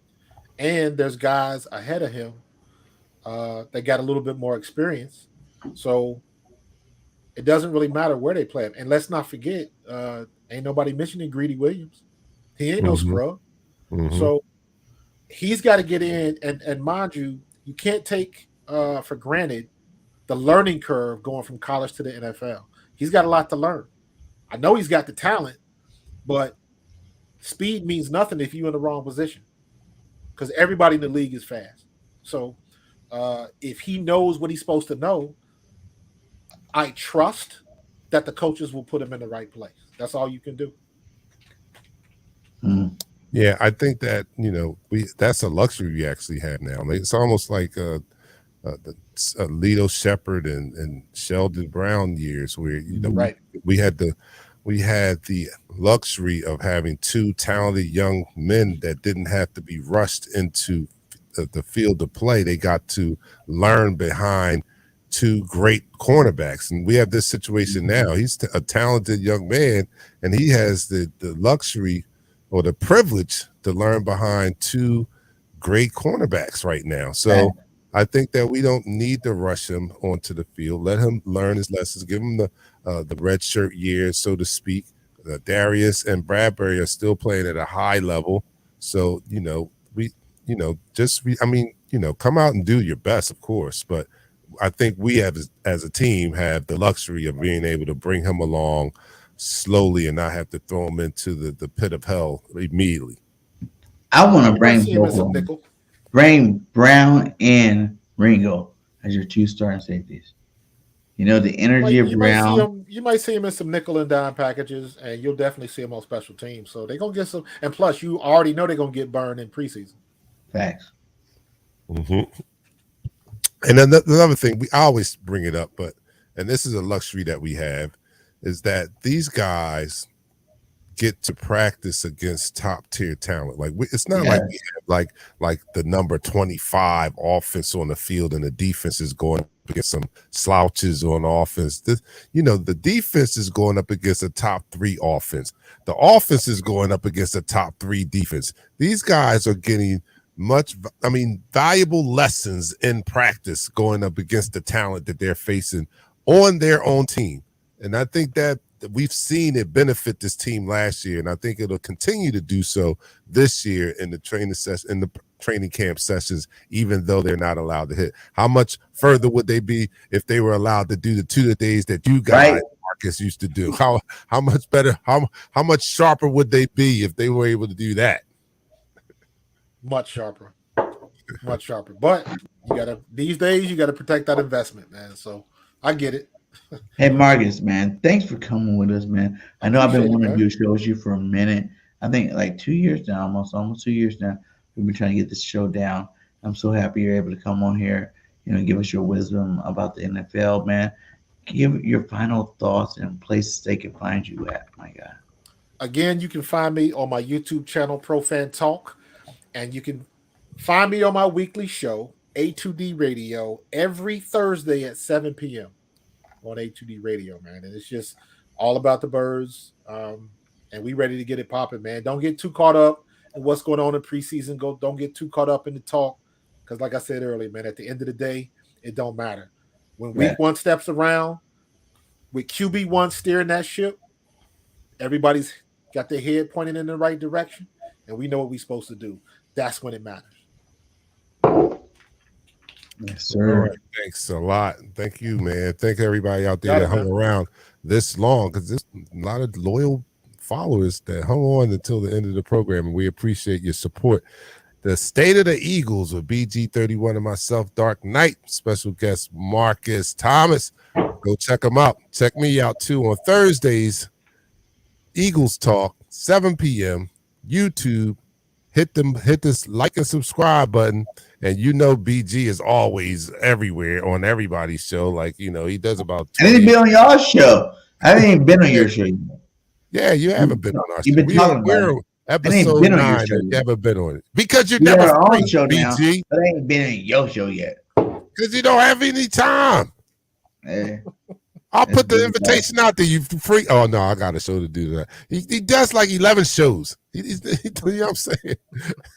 I love it. But we thank you guys, man. Come on, take us out, BG. We'll see y'all next week, and we'll be talking about the Eagles in training camp. So we'll have some fresh news to talk about, man. I can't wait. I'm gonna try to get Chris Franklin from the beat writer for the Philadelphia Eagles, Chris Franklin, on next week.